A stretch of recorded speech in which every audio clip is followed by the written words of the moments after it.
Today, let us take some time to study the Word of God with the sermon titled, Those Who Overcome.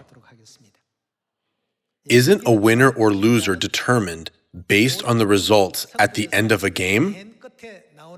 Only after a game or a match or when any competition ends can we say, this person is the winner, or that team lost.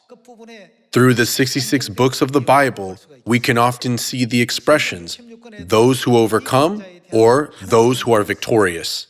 In the book of Revelation, chapter 2, verse 7, it says, "To him who overcomes, I will give the right to eat from the tree of life." In Revelation 2, verse 11, it says, "He who overcomes will not be hurt at all by the second death." And in chapter 2, verse 17, "To him who overcomes, I will give some of the hidden manna. I will also give him a white stone with a new name written on it." In chapter 2, verse 26, it says, "To him who overcomes and does my will to the end, I will give authority over the nations and the morning star." Also in chapter 3, verse 12, it says, "Him who overcomes, I will make a pillar in the temple of my God. I will write on him the name of the New Jerusalem, and I will also write on him my new name." And in chapter 3, verse 21, it says, "To him who overcomes, I will give the right to sit with me on my throne." As you can see, throughout the Bible, there are many expressions about those who overcome. It is like a title. Additionally, it says that God will grant various rewards to those who overcome. The Bible thoroughly explains about those who overcome. Therefore, shouldn't we have the faith like those who overcome so that we can be victorious in the end? Even when we look to Revelation chapter 15, we can find further evidence about those who overcome. When you go to chapter 15, verse 2, it states, "And I saw what looked like a sea of glass mixed with fire, and standing beside the sea, those who had been victorious over the beast and his image and over the number of his name." Here, the beast mentioned represents Satan. It is also written in Revelation, those who had been victorious over the beast and his image and over the number of his name. They held harps given them by God and sang the song of Moses, the servant of God, and the song of the Lamb. Apostle John recorded in great detail whatever it was that God showed him. Then, who are those who are victorious according to this verse? Let us now take a moment to go to chapter 14. Let's go to Revelation chapter 14, verse 11. "And the smoke of their torment rises forever and ever. There is no rest, day or night, for those who worship the beast and his image, or for anyone who receives the mark of his name." It means they will be tormented forever and ever in hell. Let's go to verse 12. This calls for patient endurance on the part of the saints who obey. What do they obey? God's commandments and remain faithful to Jesus.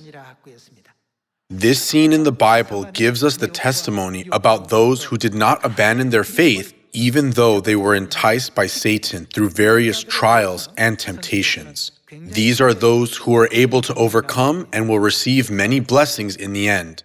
Let's go to Revelation chapter 14, verse 4.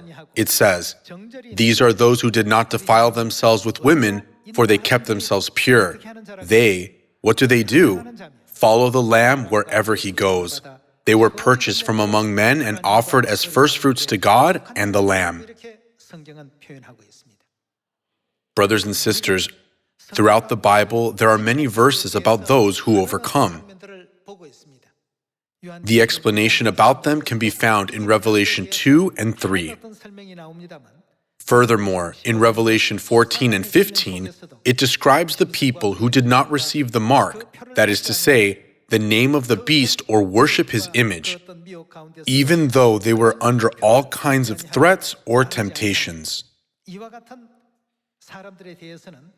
As it is written, they follow the Lamb wherever he goes. They were purchased from among men and offered as firstfruits to God and the Lamb.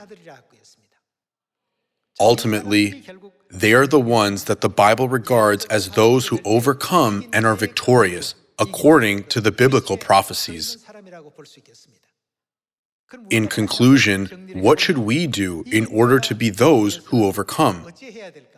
We must focus our path of faith on the right direction.